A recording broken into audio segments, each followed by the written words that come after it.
الحمد لله رب العالمين والصلاة والسلام على سيد الأنبياء والمرسلين أما بعد فأعوذ بالله من الشيطان الرجيم بسم الله الرحمن الرحيم الصلاة والسلام عليك يا رسول الله الصلاة والسلام عليك يا حبيب الله الصلاة والسلام عليك يا نبي الله وعلى آلك وأصحابك يا نور اللہ۔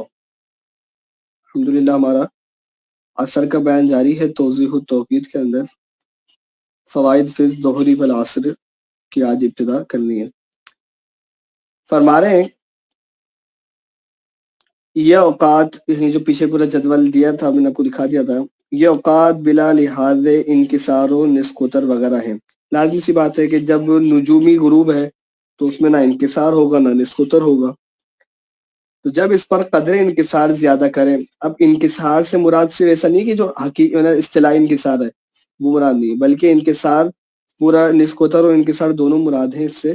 یہ بھی اسی طرح سے جیسے کہ جب ہم نجومی طلوع نکالتے تھے تو اس کے اندر ہم کہتے ہیں کہ نہ اس کو شرعی بنانے کے لیے اس کے اندر انکسار کے 4.5 منٹ کم کر لیں یا بڑھا لیں غروب وغیرہ میں جو بھی صورتحال ہو، بلکہ یعنی طلوع کے اندر مائنس کرنا ہوتا تھا، غروب میں پلس کرنا ہوتا تھا، تو اب اس میں بھی ہم اس کو انکسار بولتے تھے، حالانکہ اس میں بھی نسکوتر شامل ہوتا تھا۔ تو یہاں پہ بھی انکسار ہے تو اس کے اندر نسکوتر شامل ہے، یعنی اب یا تو یوں کہہ سکتے ہیں کہ لغوی انکسار مراد ہے کہ جو اس میں تبدیلی وغیرہ آنی ہے، کیونکہ انکسار تغیر کو بھی بولتے ہیں، تو یہ بھی مراد لیا جا سکتا ہے۔ جب اس پر قدر انکسار زیادہ کریں فصل تا غروب حقیقی حاصل ہوگا، یعنی کہ پیچھے اب آپ کو ایک دفعہ جدول دوبارہ دکھاتا ہوں۔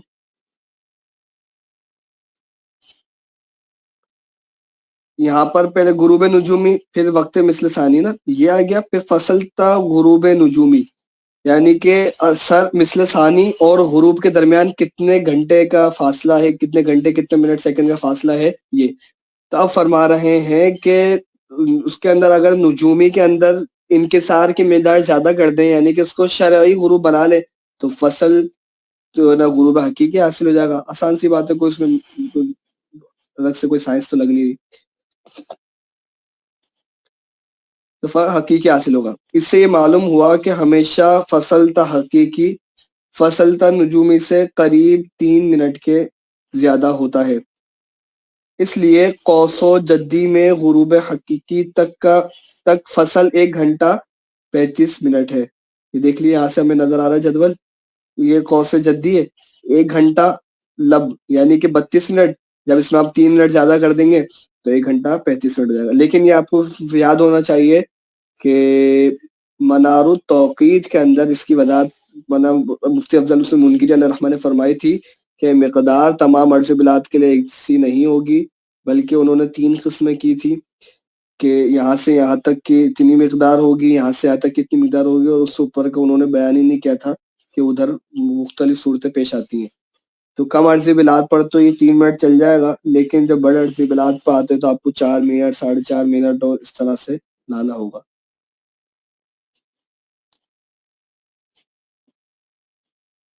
اس اصول پر فصل تا حقیقی بھی معلوم کر سکتے ہیں، کیونکہ کیسے معلوم کر لیں گے کہ آپ غروب کے اندر اس کو بڑھا دیں تو فصل تا حقیقی معلوم ہو جائے گا، اور وہ الگ ترتیب۔ اب یہ جو اوپر بیان ہوا ہے نا سارے کے سارے، یہ اس کو بیان کریں نا، یہ سرطان کا، سرطان کے بعد یہ اسد اور جوزا کا، جہاں پہ نشان بنا ہوا ہے نا یہ اوپر، یہ نئے برج کا شروع ہو رہا ہے، یہ پھر سنبلہ و سور کا، پھر یہ میزان و حمل کا، پھر اس کے بعد یہ اقرب و حوت کا، پھر یہ قوس و جدی قوس و دلف کا، اور یہ جدی کا، اس طرح سے۔ اور جس قدر عرض زیادہ ہوگا فصل تا غروب کم ہوگا، اور جتنا عرض کم ہوگا فصل زیادہ ہوگا، بے عکسی کما مرہ فی الصبح والعشاء۔ فائدہ نمبر 1، ختم مثل ثانی انقلاب سیفی پر مقدار میں بھی اطول ہوتی ہے اور وقت میں بھی اکثر، یعنی آئندہ غروب سے فصل اور نصف النہار حقیقی ام روزہ یعنی اس روزہ سے بھی فصل دونوں غایہ درجے زیادتی پر ہوتا ہے، ورنہ نصف نہار سے بھی جناب دوری زیادہ ہوگی عصر کی، اور اسی طرح سے غروب اور عصر ان دونوں کے درمیان بھی جو فاصلہ ہوگا وہ بھی زیادہ ہوگا۔ پھر دونوں گھٹنا شروع ہوتے ہیں یہاں تک کہ انقلاب شتوی پر دونوں انقص ما یکون ہوتے ہیں، اس کی میں وضاحت کر چکا ہوں انقص کیا ہوتا ہے۔ پھر دونوں بڑھنا شروع ہوتے ہیں بالجملہ شروع عصر حنفی کے لیے نصف النہار اور غروب دونوں سے قرب و بعد متلازم ہے کہ جب نصف النہار سے بعد ہوگا تو غروب آئندہ سے بھی بعید تر ہوگا، اور جب نصف النہار سے اقرب ہوگا تو غروب سے بھی قریب تر ہوگا۔ آپ اس کی کوئی بھی مثال پلے ٹائم سے بھی روز کی چیک کر لیں گے تو آپ کو مل جائے گی۔ اعلی وفق صبح الاجزاء الجنوبیتی، کہ جو جنوبی اجزاء ہوتے ہیں اس کے صبح کے مطابق، کیوں؟ کیونکہ اس کا ہم نے پڑھا تھا کہ اس کو بیان بھی کر رہے ہیں کہ طلوع شمس اور نصف اللیل دونوں سے اس کا یہی حال ہے کہ جنوبی اجزاء کے اندر جب بھی فجر کے حوالے سے ہم نے پڑھا تھا صبح کہ یہ جب اس کے اندر جب جنوبی صورت ہوگی تو اس کے اندر نصف اللیل سے جب فاصلہ کم ہوگا، یعنی فصل نصف اللیل سے جب قریب ہوگی تو طلوع شمس بھی اس سے قریب ہوگا، یعنی کہ دونوں بھی قریب ہوتے جائیں گے، اور جب دوری ہوگی تو دونوں کی یہی ہوگی۔ برخلاف صبح اجزاء شمالیہ کے، شمالی کے اندر پھر دونوں کا متعینہ مختلف ہوتا ہے کہ جب ایک قریب ہو رہا ہوگا تو دوسرا دور ہوگا، جب دوسرا دور ہو رہا ہوگا تو ایک قریب ہوگا۔ اسی کو بیان فرمانے بے خلاف صبح اجزاء شمالیہ کے کہ نصف اللیل و طلوع شمس سے اس کا قرب و بعد متباین ہے کہ جب ایک سے قریب ہوگا دوسرے سے بعید ہوگا۔ اب وہی بات کہ تفاضلات عصر اور دو وقتوں کا تفاضلات سے حساب لگا رہے ہوتے ہیں نا، تو یہاں پر جیسے ادھر بیان کیا تھا،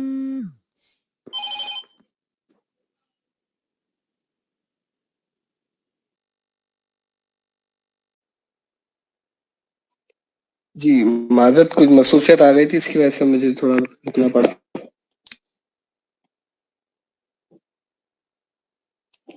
آواز آ رہی ہے میری؟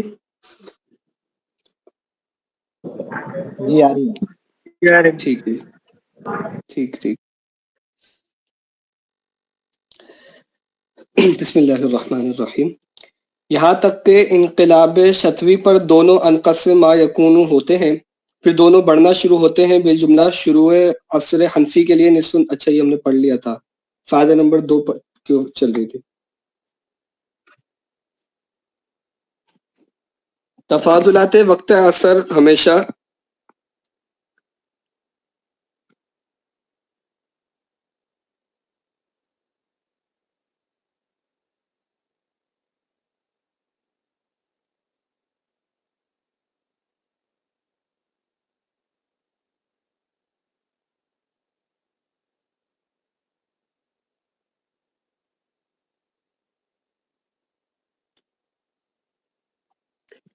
تفاضلات وقت عصر ہمیشہ تفاضلات وقت غروب سے کم ہوا کرتے ہیں، اگرچہ ما بین قوس و جدی و دل رفع و اسقاط سے مساوی معلوم ہوتے ہیں۔ فرما رہے ہیں کہ ہمیشہ جو وقت عصر کے تفاضلات ہوتے ہیں نا، کل کا وقت عصر اور آج کے وقت عصر، ان کے درمیان جو تفاضل ہوگا وہ وقت غروب، کل کے وقت غروب اور آج کے وقت غروب کے درمیان جو تفاضل ہوگا اس سے کم ہوگا، بولے لیکن اگرچہ جو ہے نا قوس و جدی و دل ان کے درمیان کیا ہوتا ہے، یہ 2 مہینوں کے اندر رفع و اسقاط کر کے کہ جب آپ ثانیہ ثالثہ وغیرہ کا لحاظ نہ کریں تو ایسا لگتا ہے کہ دونوں برابر ہی ہیں، کیونکہ آپ دیکھیں نا وقت جب وقت ہوتا ہے تو اس صورت کرنے ایسا لگ رہا ہوتا، جب انتہا پہ چلے جاتا ہے تو اتنے دن تک ایک ہی جیسا وقت ہو رہا ہوتا ہے، تو یوں محسوس ہوتا ہے کہ کوئی فرق نہیں آ رہا، اس لیے کہ نصف سرطانی میں یعنی سرطان سے ختم قوس تک چونکہ عصر و غروب دونوں نصف النہار سے متقارب ہیں اور فصل عصر کا غروب تک متناقض ہے، تو ضرور ہے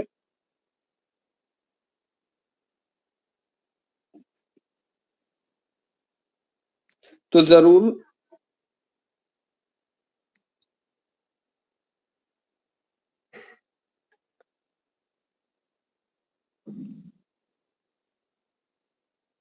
تو ضرور ہے کہ تفاضلات عصر کمتر تفاضلات غروب سے ہوں، کہ عصر کے جو تفاضل ہیں وہ غروب کے تفاضل سے کم ہو. اگر برابر ہوں گے تو فصل ٹھہرا ہوا ہوگا، پیچھے بھی جیسے آیا تھا کہ کوئی فرق ہی نہیں آئے گا. اور اگر زائد ہوں گے تو فصل زیادہ ہوگا. تو یہ دونوں صورتیں باطل ہیں، لہذا کہ اس کے اندر ہمیں یہی ماننا پڑے گا کہ جو عصر کے تفاضل ہیں وہ غروب کے تفاضل سے کم ہوں. والکل خلفن، اور یہ تمام کی تمام چیزیں خلف ہیں، یعنی کہ یہ والی بھی چیز بھی نہیں ہو سکتی. خلف کا مطلب یہ ہوتا ہے کہ آپ نے ایک جو چیز فرض کی تھی آپ اسی کی خلاف ورزی کر دیں. تو ہم یہ کہہ رہے تھے کہ فصل برابر نہیں رہے گا، فصل میں تبدیلی آتی رہے گی. اگر ہم دونوں کو برابر مانتے ہیں تو فصل میں تبدیلی نہیں آئے گی. اور اگر زیادہ ہوگا تو ہم نے بولا تھا فصل ان کے درمیان کم ہوگا. اگر اس صورت کے اندر ہم زیادہ مان لیں تو یہ سارا کا سارا خلف ہو جائے گا، اور خلف محال ہے اعلیٰ اس صورت پر. نصف جدی میں یعنی جدی سے پہلے نے سرطانی کا بیان کر دیا، سرطان سے ختم قوس تک، اور جب جدی کا بیان کر رہے جدی سے ختم جوزہ تک.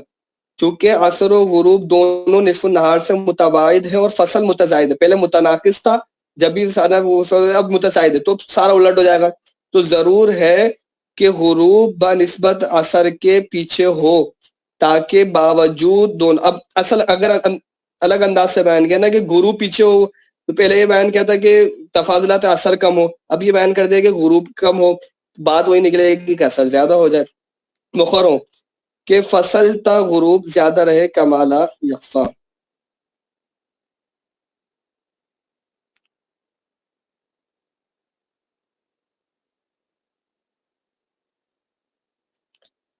نصف شمالی میں بھی رأس الثور سے رأس السنبلہ تک 4 برج میں تفاضلات عصر تفاضلات فصل غروب سے کم تر ہوتے ہیں، اور باقی 8 برجوں میں برعکس. اس لیے ان 4 برجوں میں عمل تناسبی میں تفاضل وقت سے کام لینا احسن ہوگا، اور ان 8 میں تفاضل فصل سے عمل بہتر ہوگا. یعنی کہ وقت کا اندازہ لگا کے اور ان صورتوں کے اندر عمل کا تفاضل فصل کا تفاضل لگا کر. اور رأس القوس سے رأس الدل تک ان 2 برجوں میں ہمارے شہروں میں فصل غروب کا تفاضل محسوس نہیں ہوتا. ہمارے شہروں میں بولا ہے، بڑے عرض بلاد میں چلے جائیں گے تو ان کے اندر بھی آپ کو فرق محسوس ہوگا. آپ جانتے ہیں کہ بڑے عرض بلاد کے اندر جو چھوٹی چھوٹی چیزیں بھی ہوتی ہیں وہ بڑے زیادہ ظاہر ہوتی ہیں. بس یہاں عمل تناسبی کی بھی ضرورت نہیں، صرف ادراک کے غروب نجومی سے کام بنا سکتے ہیں. وباللہ العون. اثر کا باب بھی الحمدللہ مکمل ہوا. اب دھوپ گڑی ہے. دھوپ گڑی پرانے دوروں کے اندر دھوپ گڑی ہی استعمال ہوتی تھی، یہاں تک کہ اعلیٰ حضرت علیہ الرحمہ جب مدینہ شریف حاضر ہوئے تھے تو وہاں پر بھی آپ ایک دھوپ گڑی آپ نے بنائی تھی، اور غالباً مدینہ شریف میں ہی چھوڑ کر واپسی تشریف لائے تھے. کئی ساری جگہوں پہ ہوتی ہے پرانی، آپ نے دیکھی بھی ہوگی. میرے پاس شاید ایک ویڈیو رکھی ہے، وہ میں آپ کو بھیجوں گا، دونوں دھوپ گڑیوں کی مختلف قسمیں. اسی طرح بیت المقدس کی بھی ایک جو ویڈیوز تصویریں وائرل ہوئی، اس میں سے اگر غور کریں نا تو اس کے اوپر دھوپ گڑی لگی ہوئی ہے.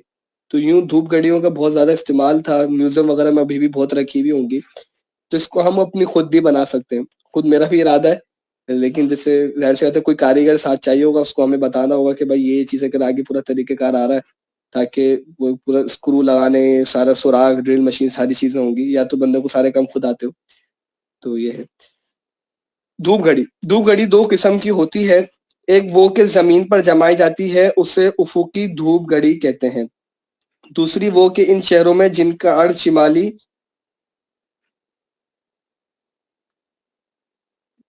یہ کج ہے یا کا ہے، کیونکہ نیچے تھوڑی بہت لائن بھی آ رہی ہے میٹھی بھی. یہ اقبال بھی آپ کے نسخے میں کیا مکمل لکھا ہوا ہے یا ایسا ہی ہے؟ میں نے کتاب کھولی تھی، اصل کتاب دوسری جگہ رکھی ہوئی ہے. میرے پاس کتاب اسی طرح جی کیا کہیں؟ میرے پاس اسی طرح یہ کتاب ہے. اسی طرح ہی چلیں دیکھ لیتے ہیں اس کو. اس سے یہ کہ نتیجے میں تو مطلب بات تو وہی بنے گی کہ عرض مطلب ہی ہو جائے گا، یا تو 23 ہوگا یا 28 ہوگا، تو ان سے بڑے ہونے کی صورت میں.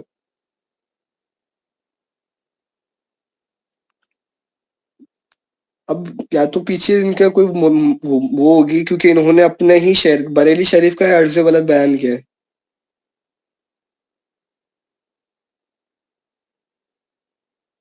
چلے دیکھ لیتے اس کو مزید.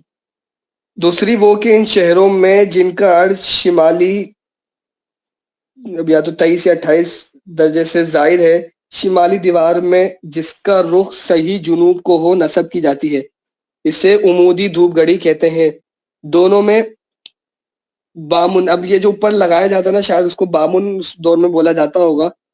تو یہ مثلث شکل کی ہوتی ہے جیسے کہ یہ بنا ہوا ہے. یہ سارا بیان کریں گے کہ بامن کیا؟ یہ کوئی جو اس کے اوپر مثلث، یعنی کہ جو جس چیز سے وقت بیان کیا جاتا ہے نا، اس کو بامن شاید اس سے تعبیر کیا ہے. پرانے دور میں استعمال ہوتا ہوگا یہ لفظ.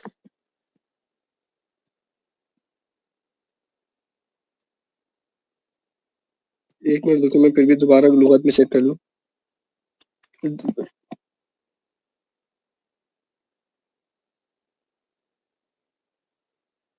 مثلث سے پہلے لفظ کیا ہے؟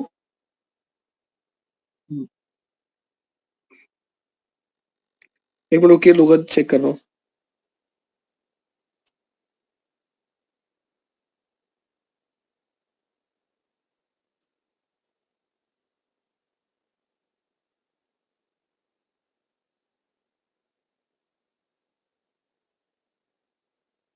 لغت میں تو اس کا معنی آ نہیں رہا نا، نہ یامن آ رہا ہے نہ بامن آ رہا ہے.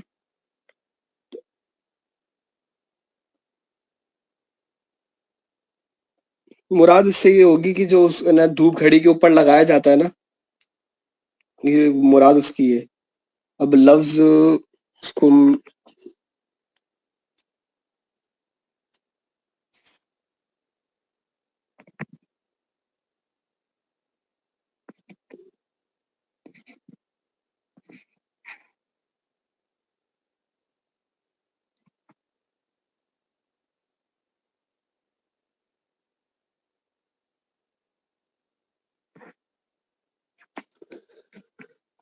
اس کو مزید دیکھ لیں گے بعد میں.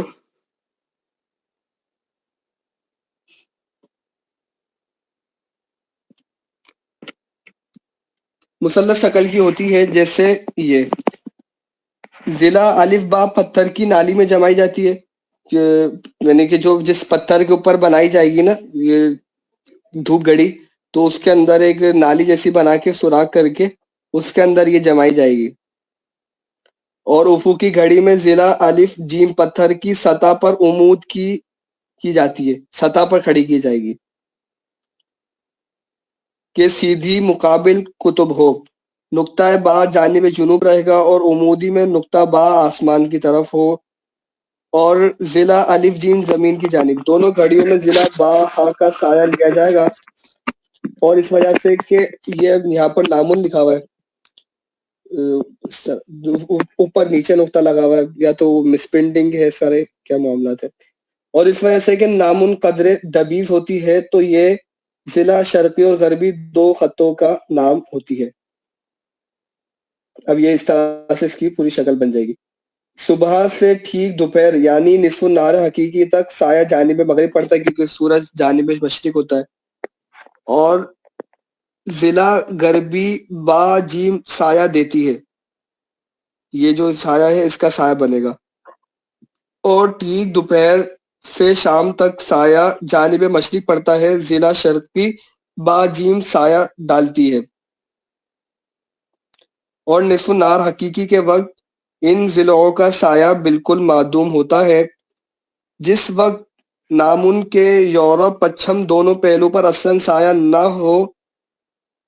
نہ ہے، وہی وقت ٹھیک دوپہر کا ہے. البتہ ان بلاد میں نصف النہار حقیقی کے وقت، یعنی بول رہے ہیں ہمارے شہروں کے اندر، کہ الف جیم کا سایہ دے گی افق گھڑی میں سیدھا شمالی کو، اور عمودی میں اوپر سے نیچے کو زمین کی طرف بڑھا ہوا. اور دونوں میں اس طرح کہ اگر نامن کی ضلع الف با کے دونوں کناروں سے متوازی خط شمالی کھینچ دے جو اس کے پہلوؤں سے ملا کر ایک خط ہو جائے، تو ٹھیک دوپہر کو الف جیم کا سایہ ان دونوں خطوں پر منطبق ہوگا. صبح کے گھنٹوں کے لیے سایہ غربی ہوتا ہے، زاویہ بنانے میں غربی نقطہ با کو مرکز دیا جائے گا. اور شام کے گھنٹوں کے واسطے کے سایہ شرقی ہوتا ہے، زاویہ بنانے میں شرقی خط با کو مرکز مانا جائے گا. یہ تھوڑی سی وہ ہے. پھر ایک آگے جو بیان کریں گے نا دھوپ گھڑی، وہ بہت زیادہ آسان ہے، وہ تمام عرضی بلاد کے لیے بھی بن سکتی، ایک ہی گھڑی کا کام دے گی، تو وہ سارا وہ بہت کافی آسان ہے. جس گھنٹے کا زاویہ بنانا ہو فی گھنٹہ 15 درجہ اور فی منٹ 15 دقیقے کے حساب سے اس کے درجہ دقیقہ بنا لیں. ان درجہ دقیقے کا لوگارثمی ضلع اول ٹینجنٹ لیں. پھر اگر دھوپ گھڑی افقی ہے تو عرض بلد کی ڈگری منٹوں کی لوگارثمی سائن اور عمودی ہے تو لوگارثمی کوسائن وہ تمام لے کر اس لوگارثمی ٹینجنٹ میں جوڑیں. اور مین ٹسا کے بعد یہ مجھے سمجھ نہیں آیا کہ یہ کیا لفظ ہے.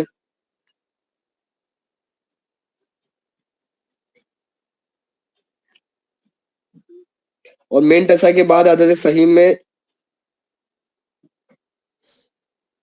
حسب قاعدہ پورے 10 جوڑ دیں. کسی کو آ رہا ہے سمجھ مین ٹسا کیا ہے یا اور کوئی لفظ لگ رہا ہو کہ یہ لفظ ہوگا؟ یہ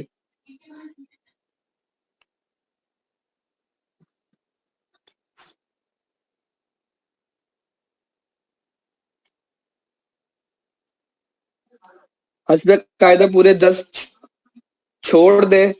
اس حاصل جمع کو جدول لوگارثمی ٹینجنٹ میں دیکھیں کتنے درجے دقیقوں کے مطابق ہے. اسی قدر درجات تو دقائق پر نقطہ بعد سے مغرب و مشرق کو خط کیجیے. اس گھنٹے پر اس عرض بلد میں ضلع با جیم کا سایہ غربی یا شرقی اس خط پر منطبق ہوگا. فائدہ: شام کے 1 بجے کا خط مغرب کو نقطہ بعد سے جس قدر ڈگری منٹ پر بنے گا صبح 11 بجے کا خط مشرق کو اتنے ہی ہوگا. لیکن جو 1 بجے کا ہے وہ 11 بجے کا ہوگا. اسی طرح سے 2 بجے کا 10 بجے، 3 بجے کا 9 بجے سے مطابق وہ والا عدد قیاس. قاعدہ کیا ہے؟ غرض صبح و شام کے وہ گھنٹے جن کو جمع کرنے سے بارے حاصل ہو دونوں پہلوؤں پر مقدار زاویہ میں باہم مطابق ہوں گے. چلیے یہ سین میں رکھیے گا، دھوپ گھڑی ایسا نہیں ہے کہ ہمارے والے ٹائم کے مطابق ہو، یعنی کہ ہمارے موبائل میں جتنا ٹائم ہو رہا ہوگا وہ اس میں بھی اتنا ہی ٹائم ہو رہا ہوگا. تو یہ لازمی نہیں ہے، بلکہ یہ اس حساب سے چلے گی کہ جو اس میں ظہر کا وقت ہوگا وہ 12 بجے ہی ہوگا. اسی طریقے سے جو اس میں طلوع غروب وغیرہ ہوں گے وہ تمام 6 بجے اور اس طرح سے چلیں گے. اس میں ہماری گھڑی کے مطابق دھوپ گھڑی نہیں ہوگی.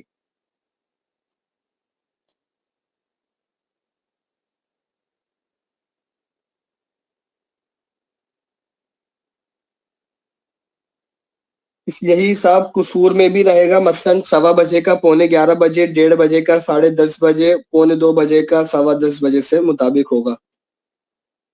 اب سنا یہاں پر اس کی پوری مثال بیان کی ہے، جو پیچھے پوری بات آئی تھی اسی کا سارا بیان ہوا ہے.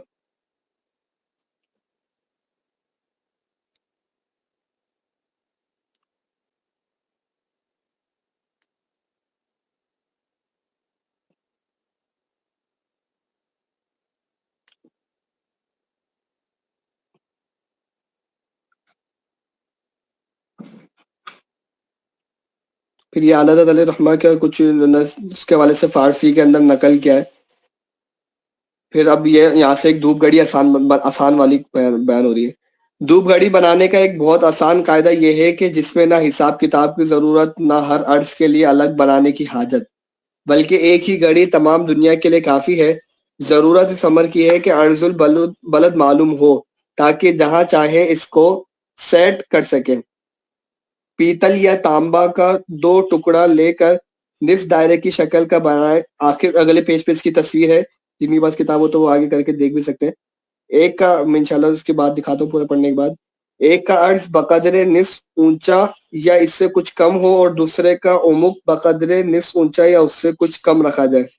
جس کے عرض بقدر نصف اونچا ہو اس کو 12 حصے مساوی پر تقسیم کریں. یہ ٹائم والا نا وہ پورا ٹکڑا ہوگا. ٹھیک وقت میں جو خط ہو اس پر 12 لکھیں. اس کے بعد داہنے خطوط پر اعلیٰ ترتیب 1 2 3 4 5 6 اور بائیں خطوط پر اعلیٰ ترتیب الٹا چلنا ہے. 11 10 9 7 8 6 کندہ کریں، یعنی لکھ دیں یا پھر اس کو ٹھوک دیں. یہ گھنٹوں کے نشان ہوئے اور ان کے درمیان نصف عرض تک خطوط نصف گھنٹے کے دیں. پھر ان کے درمیان میں ان سے چھوٹے خط پاؤ گھنٹے کے دیں اور دوسرا نصف دوڑ جس کا عمق بقدر نصف ہے اس کے بیچوں بیچ ہی باہر جانب سے خط کھینچ دیں اور اس پر صفر لکھ دیں. پھر اس کے داہنے جانب کو 9 حصے مساوی تقسیم کر کے 10 20 30 40 50 60 70 80 90 کے نشان دے دیں. پھر ہر خط کے بیچ میں جو جگہ ہے اس پر نصف کھینچ دیں. تو 5 15 25 35 45 55 65 75 85 لکھیں. پھر ہر ایک کے درمیان جو جگہ ہے اس کے 5 حصے مساوی تقسیم کر دیں. تو اب کیا ہوا؟ ایک ایک عرض بلد ہو جائے گا. یہ سارے نشانات عرض بلد کے ہوئے. اب ان دونوں قوسوں کو مسالہ سے بیچ میں جوڑ دیں. مسالہ سے مراد وہی کوئی گلو وغیرہ اس سے جوڑ دیں کہ ایک ذات ہو جائے, یعنی دونوں جڑ جائیں. اوپر وہ قوس رہے جس میں 12 گھنٹے کے نشانات دیے اور نیچے وہ قوس ہو جس میں 0 سے 90 تک نشانات ہیں. ان دونوں کو اس طرح جوڑیں کہ اوپر والی قوس میں 12 کا خط نچلی قوس کے 0 کے موازی ہو. ایک پایا جس کا نچلا حصہ قدر وسیع ہو کہ خود سے قائم رہ سکے اسی دیہات کا بنائے, ایسی دیہات کا بنائے کہ جو خود قائم رہے. اور اوپر سے اس قدر شگاف کر دیں کہ جس میں وہ قوس جس کا عمق نصف اونچا آ جائے. اب جس عرض کا وقت دیکھنا چاہیں دوسری قوس کو جس میں عرض بلد لکھا ہوا ہے اسی عرض پر رکھ کر اسکرو سے کس دے, میرا اسکرو لگا دے تاکہ ہلنے نہ پائے. اور پہلی قوس جس میں گھنٹوں کے نشانت بنے ہیں ایک باریک تار سیدھا دونوں طرف مسالہ سے بٹھا دے. اس تار کا سایہ جس ہنسا پر پڑے وہی وقت سمجھے, مگر صحیح سمت قطب شمالی کی طرف ہونے کے لیے ضروری ہے کہ اس پایا کے قاعدے میں ایک چھوٹا سا قطب نما صحیح قیمتی نصب کر دے. یعنی کہ اب اس کے نیچے آپ وہ کمپاس لگا دیں چھوٹا سا, تو اب اس سے کیا ہوگا کہ آپ کو پتہ چلے گا کہ آپ کی یہ جو ہے وہ شمال کی طرف ہے یا نہیں ہے. کہ اس کی سخت ضرورت ہے ورنہ اگر غلط رکھا جائے گا تو وقت صحیح وقت نہ دے گا. پایا کے طول کی کوئی مقدار معین نہیں, چاہے وہ 2-3 انچ رکھیں یا 1 فٹ, پر چھوٹا رکھنے میں آسانی ہے کہ سفر میں بھی ساتھ رکھا جا سکتا ہے جیسا کہ اس نقشے سے واضح ہوگا. دیکھیں یہ شمال کی طرف ہے, یہ جنوب کی طرف ہے. یہ اب تصویر کے اندر تو ایسا لگ رہا ہے نا, ورنہ یہ بالکل نا اینڈ ہی بنے گا. اب اس کو یہ 90 درجے کے اینگل پہ کہ جب یہ شمال کی طرف ہے یہ جنوب کی طرف ہے تو یہ اس کے بالکل بیچ میں سیدھا لگ جائے گا, اور یہ اس کے یہ ڈنڈا ہے, دونوں اندر ڈنڈے کے اندر جائیں گے. یہ 90 درجے عرض بلد کا ہے, گویا کہ انہوں نے یہ جو بنایا ہوا ہے یہ والے عرض بلد پہ بنایا ہوا ہے. اور اس کے بعد یہ سارے گھنٹے معلوم ہوں گے, پھر جو ایک تار لگائیں گے تو اس کے ذریعے وقت معلوم ہو جائے گا.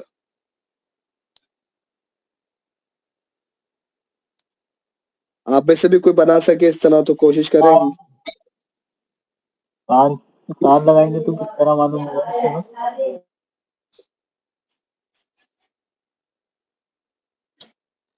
ایک منٹ,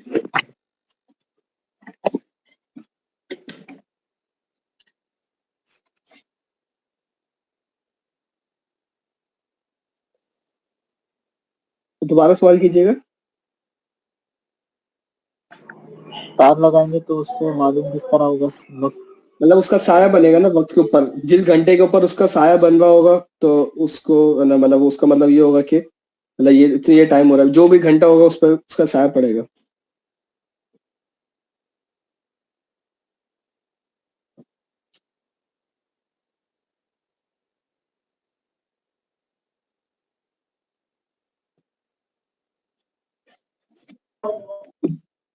انشاءاللہ میں اس کے بھیجتا ہوں دونوں کچھ دھوپ گھڑیاں, ہو سکتا ہے کہ اس سے مختلف ہی ہوں گی, ہر کس کی بہت قسمیں بہت طرح کی بنائی جا سکتی ہیں, بنائی گئی ہیں اب تک, تو یہ کہ ان سے اندازہ مزید بھی ہو جائے گا.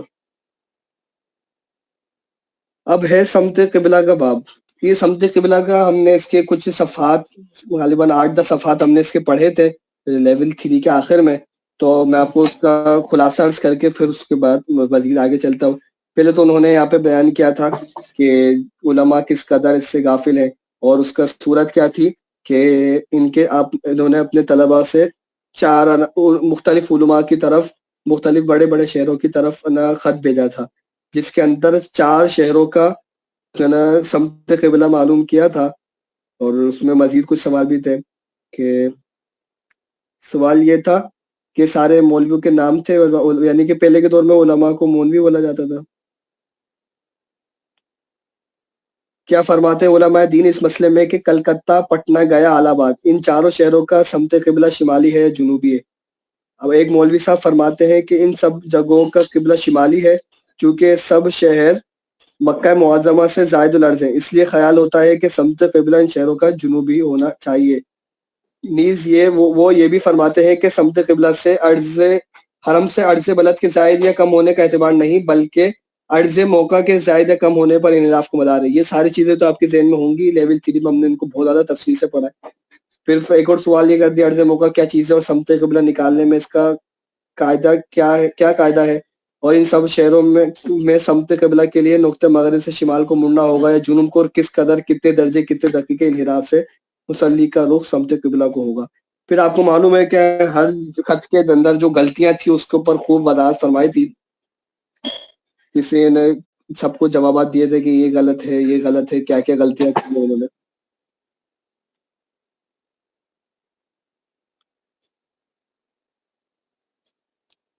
اس پیج تک ہم نے اس کو پڑھ لیا تھا.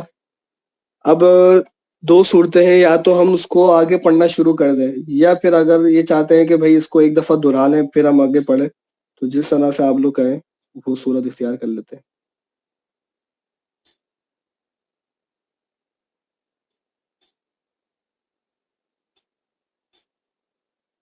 جلدی فرمائیں.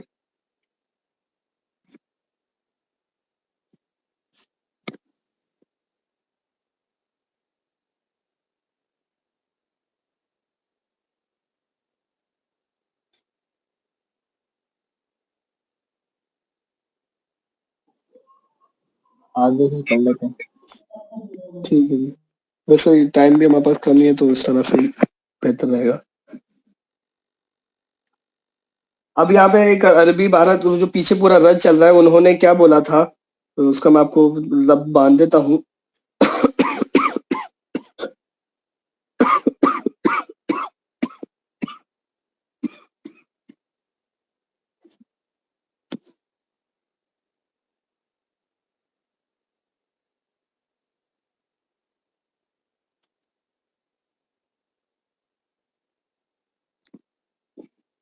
بکی میں پانی پی لوں.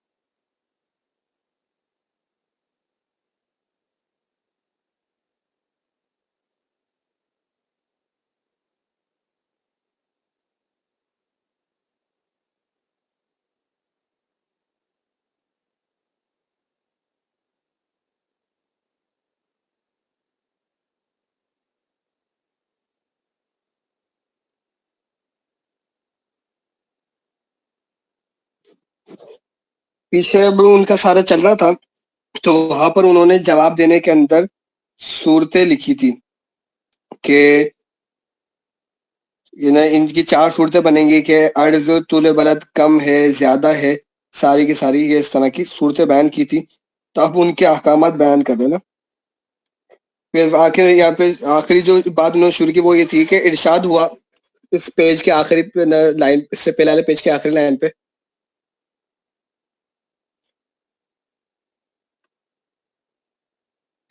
دیکھیے,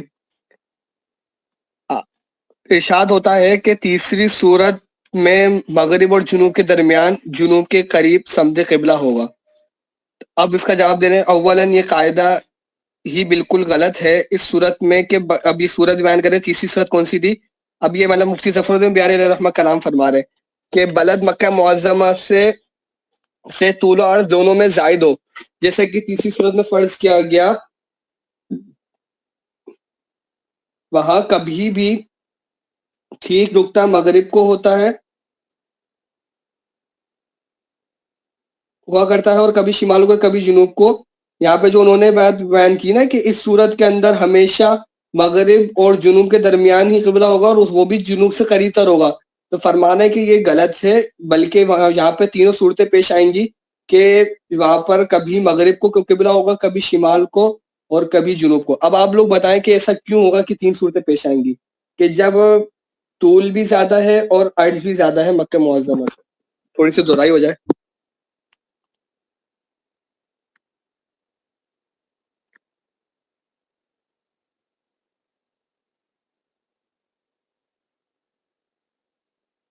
عرض موقع والی اگر صورت دہرائیں اس کے ذریعے جواب ہوگا. ہم نے منار التوقیف جب پڑھی تھی اس کے اندر بھی اس کو دہرایا تھا.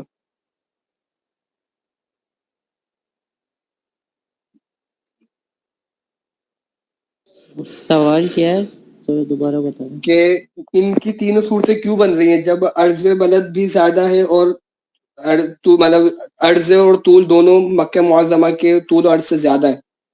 تو اس میں یہ صورت کیسے کیوں بن رہی ہے کہ مغرب اور شمال اور ان تمام صورتوں کے اندر تینوں صورتیں بن رہی ہیں. یعنی کہ عین نقطہ شمال یا نقطہ جنوب، عین نقطہ مغرب یا نقطہ مشرق، اور شمال کو بھی اور جنوب کو بھی، یہ تین صورتیں کس طرح سے بن رہی ہیں. چلو میں عرض کر دیتا ہوں، ٹائم بہت نکل جائے گا. کہ جب ہم نے 4 صورتیں پڑھی تھی کہ عرض شمالی کے اندر شمال والی بات بیان ہو رہی ہے، تو شمال کے اندر کیا ہے کہ جب طول بلد یہ 90 سے کم ہو، یعنی کہ یہاں پہ فصل طول کی بات ہوئی تھی، اب طول یہاں پہ زیادہ ہے، تو اس صورت کے اندر جب عرض موقع ان میں سے گزرے گی تو جن حصوں میں سے عرض موقع گزرتی ہے تو وہاں پر تینوں صورتیں ہوتی ہیں کہ عین نقطہ اعتدال بھی ہوتا ہے، یعنی کہ جیسے یہاں پہ نقطہ مغرب فرمایا گیا، اور شمال اور جنوب بھی قبلے کو ہوتا ہے. اس کے اوپر حوالہ دے رہے ہیں کہ شرح ملخص چغمینی میں فاضل رومی فرماتے ہیں، اس کی عبارت ہے، آگے آخر ترجمہ دیا ہوا ہے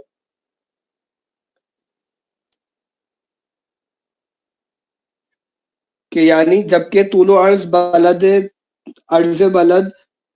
طول و عرض مکہ معظمہ سے زائد ہو، یعنی بلد مکہ معظمہ سے شرقی شمالی ہو، تو ممکن ہے کہ سمت الراس مکہ بلد مفروض کے دائرہ اول السمود پر واقع ہو. جب جو شہر ہو وہ مکہ شریف کے اول السمود پر واقع ہو تو اس صورت کے اندر قبلہ عین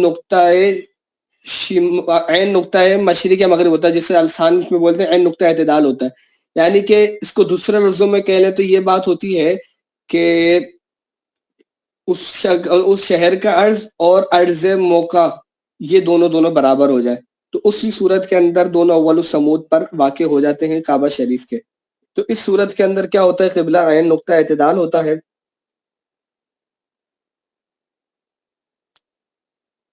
اور جو خط اس پر ہوگا گزرے گا خط مشرق و مغرب ہوگا. اور یہ بھی ہو سکتا ہے کہ سمت الراس مکہ بلد مفروض کے دائرہ والسمود سے شمالی ہو تو سمت قبلہ ربع و غربی شمالی میں ہوگا. جب کعبہ شریف کا والسمود شمالی جانب سے گزر رہا ہوگا تو ظاہر سی بات ہے اس شہر کے میں شمال کی طرف منہ کرنا ہوگا کہ قبلے کا رخ اس طرف ہے. اور یہ بھی ممکن ہے کہ سمت الراس مکہ بلد مفروض کے دائرہ والسمود سے جنوبی ہو تو سمت قبلہ ربع غربی جنوبی میں ہو، جس طرح اس نقشے سے ظاہر ہے جو کتاب میں ہے. برچندی کا خلاصہ یہ ہے کہ اس مقام کی تشریح ہے کہ دائرہ والسمود معدل النہار سے نقطہ مغرب و مشرق پر تقاطع کرتا ہے، ہر جگہ کا یہ ہوتا ہے، اور ان دونوں کا غایت البعد بقدر عرض بلد کے ہوتا ہے کہ ان دونوں کے درمیان جو سب سے زیادہ دوری ہوتی ہے وہ عرض بلد کی مقدار پر ہوتی ہے. اور دائرۃ المیل کی جتنی قوسیں ان دونوں کے درمیان بلکہ تمامی آفاق کے نصف النہار کے سب قوسیں جو ان دونوں کے درمیان ہوں گی سب عرض بلد سے کم ہوں گی. جب غایت البعد ہی عرض بلد ہے تو اس کے اندر جتنی بھی ہوں گی تو عرض بلد سے کم ہی ہوں گی، اور غایت البعد سے جو قوسیں جتنی ہی دور ہوں گی اقرب سے اتنی ہی چھوٹی ہوں گی. اور ہو سکتا ہے کہ مکہ معظمہ کا عرض اس قسم میں ان قوسوں سے کسی قوس کے مطابق ہو. یہ پوری وہی بات ہے کہ اس کے دائرہ والسمود واقع ہو، بیان کرنے کا انداز مختلف ہے. تو سمت الراس مکہ معظمہ کا اول السمود اور سمت الراس بلد پر ہوگا، اور سمت قبلہ بعینہ ہی نقطہ مغرب ہوگا. اور یہ بھی اچھا یہاں پر یہ نقطہ مغرب اس وجہ سے متعین کر رہے ہیں، نقطہ مشرق کا اس وجہ سے ذکر نہیں کر رہے کیونکہ فصل طول ہم یہ بیان کر چکے ہیں کہ وہ طول بلد شرقی ہے، تو اس صورت کے اندر فصل طول کا بھی یعنی شرقی ہونا متعین ہے. تو جو فصل طول شرقی متعین ہے تو اس صورت کے اندر ان کا قبلہ نقطہ ہے غروب ہی مغرب ہی بنے گا، مشرق نہیں بن سکتا، تو اس وجہ سے مشرق کا ذکر نہیں کر رہے. اور یہ بھی ممکن ہے کہ عرض مکہ اس قوس سے زائد ہو تو سمت الراس مکہ معظمہ کا اول السمود کے شمال میں ہوگا اور سمت قبلہ افق کے ربع غربی شمالی میں ہوگا. یہ بھی ممکن ہے کہ عرض مکہ اس قوس سے کم ہو تو سمت الراس مکہ کا اول السمود کے جنوب میں ہوگا، اور اس وقت سمت الراس افق کے ربع غربی جنوبی میں ہوگا، جیسا کہ مقتضا اس عمل کا ہے جو مصنف نے کتاب میں ذکر کیا. اسی مضمون کا اعلی حضرت امام اہل سنت مجدد میاں حاضرہ شیخ الاسلام والمسلمین مولانا دیکھیں خوبصورتی دیکھیں، شیخ الاسلام والمسلمین اعلی حضرت کے لقب استعمال کیا. اس کے عادت بنتے ہیں 1340، اور اعلی حضرت علیہ رحمہ کی جو سن وفات ہے ہجری حساب سے وہ بھی 1340 ہے. مولانا شاہ امام احمد رضا خان نفعنا اللہ تعالی ببرکاتہ فی الدنیا والآخرہ اپنے رسالہ مبارکہ سمت قبلہ میں سنہ تحریر فرماتے ہیں وہی کشف اللہ والا قاعدہ ہے کہ فصل طول اگر 90 درجے سے کم ہے تو عرض جنوبی میں یہ عمود سمت الراس سے ہمیشہ شمال کو گزرے گا کہ اس عرض میں معدل سمت الراس سے شمالی ہے اور سمت الراس مکہ معدل سے شمالی، تو عمود کے نقطہ اعتدال سے نکل کر سمت الراس سے مکہ پر گزرتا ہوا نصف النہار سے ملا، قطعاً سمت الراس سے بلدی سے شمالی ہوگا، مگر عرض شمالی میں تینوں حالتیں ہوں گی کہ جب فصل طول 90 سے کم ہے تو عرض جنوبی کے اندر، یہ آپ کو عرض موقع کے جدول سے ساری باتیں عرض کی تھی میں نے کہ جب عرض 4 ہم نے ڈبے بنائے تھے کہ ٹوٹل 8 ڈبے بنائے تھے، اس میں سے جو 4 ڈبے تھے یعنی کہ جو 4 قسمیں تھیں، 4 نا اس کی جگہیں تھیں، اس کے اندر عرض موقع کا گزر تھا، بقیہ میں نہیں تھا۔ کون کون سی صورتیں تھیں کہ عرض شمالی لے لیں تو فصل طول 90 درجے شرقی اور 90 درجے غربی، 90 سے کم فصل طول ہے اور عرض بلد شمالی ہے، تو اس کے اندر کیا ہوگا کہ عرض موقع گزرے گی، اور اسی طریقے سے عرض بلد جنوبی کے اندر فصل طول 90 سے زیادہ کے اندر عرض موقع گزرتی ہے، تو جن جگہوں میں عرض موقع گزرتی ہے تو ان کے تینوں جگہ قبلے ہوتے ہیں، اور جدھر سے ایک نہیں گزرتی، ایک بھی دفعہ نہیں گزرتی، تو ادھر صرف قبلہ ایک ہی جگہ ہوتا ہے اور وہ شمال کی طرف ہوتا ہے۔ اگر عرض عمود عرض بلد کے برابر ہو تو موقع عمود عین سمت الراس سے بلد ہے، یعنی بلد کا اول سمود ہی سمت الراس سے مکہ پر گزرا ہوا ہے، اور اگر اس کا عرض عرض بلد سے زائد ہے تو موقع عمود سمت الراس سے شمالی ہوگا، اور اگر عرض البلد سے کم ہے جنوبی ہوگا، جیسا کہ اس شکل سے ظاہر ہے۔ یہ سارا وہی ہے کہ جو ہم نے کشف اللہ کے اندر اس کو پڑھ لیا تھا۔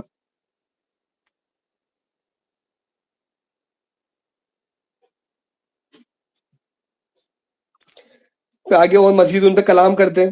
آگے مجید صاحب فرماتے ہیں کہ دوسری صورت میں مغرب و شمال کے درمیان شمال کے قریب قبلہ ہوگا، اس صورت میں کہ بلد طول میں زائد اور عرض میں کم ہو ضرور قبلہ مغرب و شمال کے درمیان ہوگا، مگر شمال کے قریب ہونا مطلقاً غلط ہے، اس لیے عرض کم ہونے کی صورتیں کثیر ہیں۔ صورت کثیر میں 1 دقیقہ عرض سے 21 درجہ 49 دقیقہ عرض تک وسیع آبادی کو شامل ہے، اور ان سب جگہوں کا قبلہ نقطہ شمال کے قریب ہونا بداہتاً باطل ہے، جس طرح ان بلاد اربعہ کے متعلق شق ثانی حلیہ ثواب سے عاطل ہے۔ اس لیے کہ پٹنہ، اب بیان کر رہے ہیں کہ ان چاروں شہروں کے اندر، کہ اس لیے کہ پٹنہ، گیا، کلکتہ، الہ آباد، جس طرح یہ چاروں شہر مکہ معظمہ سے طول میں زائد ہیں، یوں ہی عرض میں بھی زائد ہیں، کہ کلکتہ کا عرض 22 درجہ 35 دقیقہ ہے، اور گیا کا 24 درجے 48 دقیقے، اور پٹنہ کا 25 درجے 36 دقیقے، اور الہ آباد کا 25 درجے 27 دقیقے ہے۔ تو یہاں پر لازمی بات ہے کہ جو انہوں نے بیان کیا کہ اس طرح سے قریب قریب ہوگا، یہ صورت درست نہیں ہے۔ آگے ارشاد ہوتا ہے کہ پہلی صورت یہاں ممکن نہیں، کیوں؟ اب نا یہ ان کی عبارت ہے نا، صورت ممکن یہاں ممکن نہیں۔ اب آگے مفتی ظفر بہاری علیہ کی عبارت ہے، کیوں آخر آپ کی یہاں بھی کوئی ایسی چیز ہے جو ممکن نہ ہو؟ جب زائد العرض کا صغیر العرض ہونا ممکن ہے، پھر مساوی العرض ہونے میں کیا زہر کھل گیا؟ کہ بولے کہ جب آپ کے یہاں پر زائد العرض کو آپ کم والے سے تعبیر کر لیتے ہیں، کم والے کے احکامات اس کے اوپر صادق کر لیتے ہیں، تو پھر مساوی العرض بولنے میں کیا مسئلہ ہے؟ تو مساوی العرض ہونے میں کیا زہر کھل گیا؟ 25 درجہ 5 دقیقہ ہو سکتا ہے تو، اور 21 درجہ نہیں ہو سکتا؟ بولا آپ جب 25 کو 5 والا حکم دے سکتے ہو تو 21 والا حکم کیوں نہیں دے سکتے؟ یعنی کہ اب یہ نہیں بولتے کہ 21 والا دے دو، یہ ایک رد کرنے کا ایک انداز ہوتا ہے۔ اور اگر واقعیت کے اعتبار سے دیکھیں تو یہ سب شہر مکہ معظمہ سے زائد العرض ہیں، نہ آپ کی دوسری شک قابل قبول ہے نہ اخیر والی جسے اول قرار دیا ہے۔ پھر ارشاد ہوتا ہے پہلی صورت میں انحراف شمال اور جنوب سے مغرب کی طرف طول مکہ اور طول بلد کے فرق کی مقدار ہوگا۔ کیا اس جواب میں اس امر کا سختی کے ساتھ التزام کر لے کہ کوئی بات ٹھکانے کی نہ کہی جائے گی؟ بولا یہ بھی بات غلط ہے اصول کے حساب سے۔ پہلی صورت یعنی طول زائد اور عرض بلد مساوی عرض مکہ ہو تو قبلہ مغرب کی جانب ہوگا، اور انہوں نے کیا بیان کیا کہ انحراف شمال اور جنوب سے مغرب کی مقدار کی طرف ہوگا. تو انہوں نے اس کے اوپر کیا کہ اپنے التزام کر لیا کہ ہر بات ٹھکانے کی نہیں کہیں گے. تو قبلہ مغرب کی جانب ہوگا. تحفۃ الابرار مصنفہ مولوی غلام حسین جوم پوری میں ہے، یہ فارسی کی عبارت ہے. اور انحراف شمال اور جنوب دونوں سے مغرب کی طرف ہونا عجب پر اسرار فقرہ ہے. اور اس کے اوپر آپ عبارت پہ غور کریں کہ کیا بولا، انحراف شمال اور جنوب سے مغرب کی طرف ہوگا. بھائی یا تو صرف شمال سے مغرب کی طرف ہوگا یا صرف جنوب سے مغرب کی طرف ہوگا. شمال اور جنوب دونوں سے مل کر مغرب کی طرف آپ کیسے گھومیں گے؟ تو فرمایا کہ یہ بہت پر اسرار فقرہ ہے.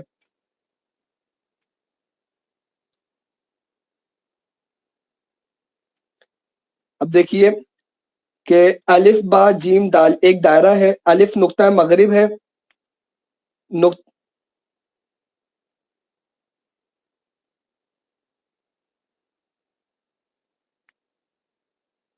یہ حمزہ بنے گا، اور حمزہ نقطہ مشرق ہے. با نقطہ شمال اور جیم نقطہ جنوب. ہاں نقطہ شمال سے مغرب کی طرف مثلاً بقدر 25 درجے ہے یہ، اور واؤ نقطہ جنوب سے مغرب کی طرف اسی قدر انحراف ہے. تو یہ کس طرح ممکن ہے کہ ایک موضع معین کا سمت قبلہ ہا اور واؤ دونوں ہو؟ کہ بھائی جب یہ بولا کہ شمال اور جنوب دونوں سے مغرب کی طرف بقدر عرض گھومنا ہے، تو بقدر عرض جب یہ گھومیں گے تو ادھر بھی بن رہا ہے ادھر بھی بن رہا ہے. تو اس کو انہوں نے نقشہ بنا کے وضاحت کر دی کہ یہ تو صورت بدان باطل ہے کہ ایک طرف ایک ہی جگہ کا ادھر بھی قبلہ اور ادھر بھی قبلہ ہو. ایک موضع معین کا سمت قبلہ ہا اور نقطہ دونوں ہوں. علاوہ بنی مجیب صاحب نے صرف اس پر بس نہیں فرمایا بلکہ ارشاد ہوتا ہے اور نقطہ مشرق و مغرب سے جنوب کی طرف مقدار فرق عرض و بلد و عرض مکہ کے. اب دیکھیں بڑا کتنی بدیع البدنا بات ہے کہ صورت کون سی فرض کی تھی کہ طول بلد زائد ہو اور عرض بلد عرض مکاوی مساوی مکہ مکرمہ ہو. تو بولے جب اور بلکہ نہیں، ہاں یہ صورت فرض کی تھی. اور اس کا حکم کیا بیان کیا کہ قبلے کے اندر آپ انحراف کتنا کریں گے کہ جو فرق عرض البلد اور عرض مکہ مکرمہ کے درمیان ہو. تو لازمی طور پر 0 فرق ہے. جب مساوی صورت فرض کر لی تو ان کے درمیان فرق تو ہوگا ہی نہیں. جب فرق ہوگا ہی نہیں تو پھر یہ بولنا کہ فرق عرض کی مقدار یہاں پر انحراف ہوگا تو یہ بھی درست ہی نہیں ہے. کسی وجہ سے کہاں سے آئے گا؟ کیا متساوی العرض چہروں میں بھی فرق عرض متصور ہے؟ بات اصل یہ ہے کہ نا واقف جب واقف کار بننا چاہے تو جو کچھ کہہ جائے تعجب نہیں ہے. جس بندے کو آتا ہی نہیں ہے تو وہ پھر جو بھی بولے تو اس پہ کوئی مسئلہ ہی نہیں ہے، جو کہہ جائے مسئلہ نہیں ہے.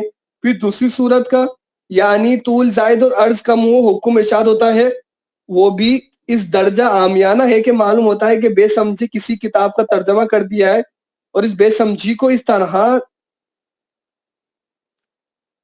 چھپایا ہے کہ یہ مسئلہ حیت کے متعلق ہے اور تفصیل طلب. جواب مختصر لکھا جاتا ہے. انہوں نے شروع میں یہ بولا تھا کہ آپ کا جو سوال ہے وہ بہت مختصر ہے، اس کا جواب جو ہے وہ تفصیل طلب ہے، جواب مختصر لکھا ہے، عام آدمیوں کے سمجھنے کا نہیں ہے. بات وہاں پہ تھی تاکہ کوئی شخص مجھے صاحب کی بے سمجھی نہ سمجھے بلکہ اس بے معنی جواب کو پڑھ کر یہ سمجھ لے کہ علم حیت کا جواب ہے، میرے سمجھنے کا نہیں ہے. ان شہری مولوی صاحب کے جواب سے تو سمت قبلہ کے مسئلے میں اسی ضلع کے ایک دیہاتی مولوی کا جواب کچھ بالا ہی رہا، اگرچہ اس میں تمام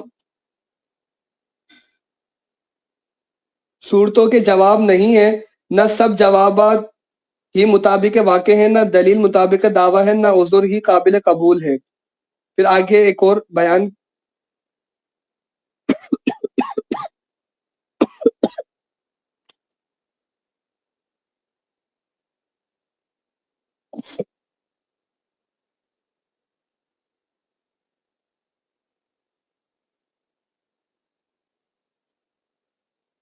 تو اب وہاں پر جو بیان کیا نا پیچھے کہ اس سمت قبلہ کے مسئلے میں اسی ضلع کے ایک دیہاتی مولوی کا جواب یہ کچھ اچھا رہا، تو اس کا بیان کریں کہ وہ سوال کیا تھا اور ان کا جواب کیا تھا. سوال یہ ہے کہ کیا فرماتے علماء دین اس مسئلے میں کہ ہندوستان کا سمت قبلہ کیا ہے؟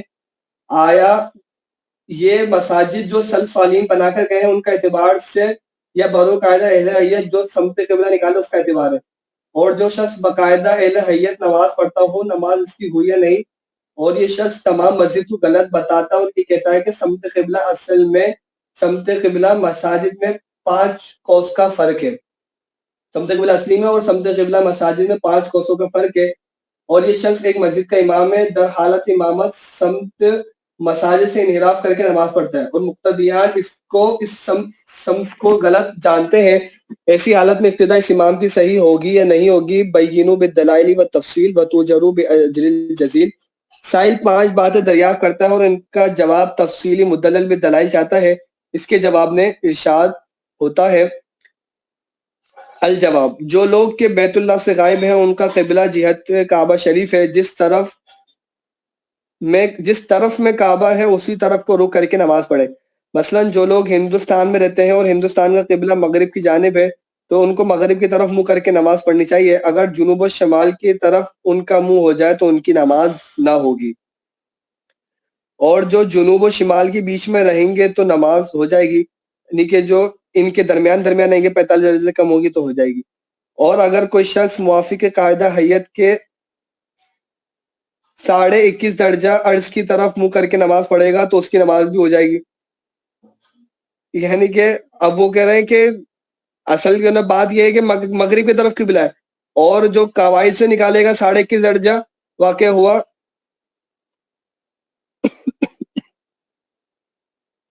تو وہ کہہ رہے ہیں کہ مکہ معظمہ 21 درجے میں واقع ہو رہا ہے، لہٰذا 21 درجے غلطی، یعنی کہ اتنی بدیع البطلان بات ہو رہی ہے کہ جو سمت قبلہ کے اندر جو انحراف بنے گا وہ بقدر عرض مکہ کی مقدار تھوڑی بنتا ہے، مختلف صورتحال ہوتی ہیں، جبکہ یہاں پہ کیا بیان کیا کہ عین ونہ ہندوستان مشرق میں لہٰذا مغرب کی طرف قبلہ بن گیا، اور مکہ مکرمہ کا جو عرض ہے وہ 21.5 درجے، لہٰذا 21.5 درجے تک بھی اگر وہ پھرتا ہے تو اس صورت میں کوئی مسئلہ نہیں، کیونکہ اس کا حیت کے اعتبار سے قبلہ یہ بنے گا، حالانکہ کسی اعتبار سے ہی نہیں بنے گا، اس واسطے کہ مکہ معظمہ 21.5 درجے میں واقع ہوا ہے۔ ایک درجہ تقریباً 60 میل کا ہوتا ہے، تو جیسا نماز اور مسجد والوں کی درست ہے ایسے ہی جو شخص ٹیڑھا ہو کر نماز ادا کرے گا درست ہوگی، اس واسطے کہ محاذات عین بیت اللہ کی نہ اس شخص کو حاصل ہو سکتی ہے جو موافق حیت کے 21.5 درجے نماز پڑھتا ہے، اور نہ ان لوگوں کو حاصل ہو سکی ہے جو اس درجے سے داہنے بائیں ہو کر پڑھتے ہیں۔ وجہ اس کی یہ ہے کہ درجہ ہوتا ہے 60 میل کا، اور بیت اللہ کا عرض ہندوستان کی جانب سے کوئی 32 ہاتھ کی مقدار ہے، تو عین بیت اللہ کی طرف کیوں کر متوجہ ہو سکتا ہے، لہٰذا یہ تکلف اس شخص کا ہے، اور مساجد کو غلط بتانا محض غلط و بے سود ہے، سب کی نماز درست ہے، اور تفریقہ اور ٹیڑھا کرنا جماعت کا غلطی اس شخص کی ہے، اور صورت بیت اللہ کی اور اس کے محاذات کی در مختار اور اس کی شرح میں لکھی ہے کہ جس کا جی چاہے دیکھ لیوے، اگر اس میں لکھی جاوے تو شاید عام فہم میں نہ آوے اس لیے نہیں لکھی گئی، فقط یہ جواب جس درجہ علمی شان اور حق صداقت سے گرا ہوا ہے اہل علم پر مخفی نہیں، مگر ایک بات کا بہت سختی کے ساتھ لحاظ رکھا گیا ہے کہ توضیح اس انداز سے کی جائے کہ جس قدر زیادہ توضیح کی جائے اور اغلاق پیدا ہو، اور دلیل میں ثمر کا اہتمام کیا گیا ہے کہ جس درجہ مدلل کیا جائے اسی قدر پادر ہوا مضمون ہو جائے، کہ نفس جواب سے اس قدر جو لوگ بیت اللہ سے غائب ہیں ان کا کعبہ جہت کعبہ شریف ہے، جس طرف میں کعبہ ہے اسی طرف کو رخ کر کے نماز پڑھیں، درست ہے۔ آگے مثال دے کر سمجھانے اور ثمر کی واضح کوشش کی ہے۔ چلے وقت بھی زیادہ ہو گیا، انشاءاللہ ادھر سے پھر اس کو آگے پڑھ لیں گے۔ صلو علی الحبیب صلی اللہ تعالی علی محمد صلی اللہ تعالی علیہ وسلم۔ السلام علیکم ورحمۃ اللہ وبرکاتہ۔